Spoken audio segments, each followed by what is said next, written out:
21 જૂને વિશ્વ યોગ દિવસની રાજ્યકક્ષાની ઉજવણી ઇન્ડોપાક બોર્ડર નડાબેટ ખાતે કરાશે। જિલ્લા કલેક્ટર વરુણ બરનવાલે ઇન્ડોપાક બોર્ડર નડાબેટ ખાતે બેઠક યોજી કર્યું સ્થળ નિરીક્ષણ।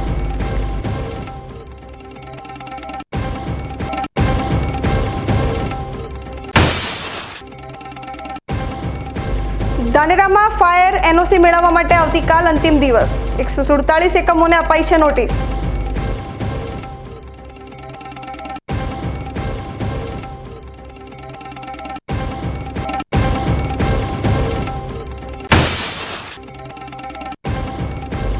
ડીસામાં ટ્રાફિક પોલીસનું આકસ્મિક સ્કૂલ વાન ચેકિંગ। 4 વાહનોને મેમા તેમજ 4 વાહનોને કરાયા ડિટેન।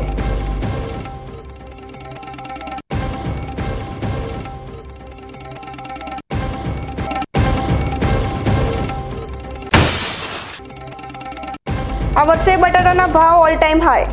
ડીસાના બજારમાં પ્રતિ 20 કિલોના ભાવ ₹500 થી 550 ને પાર।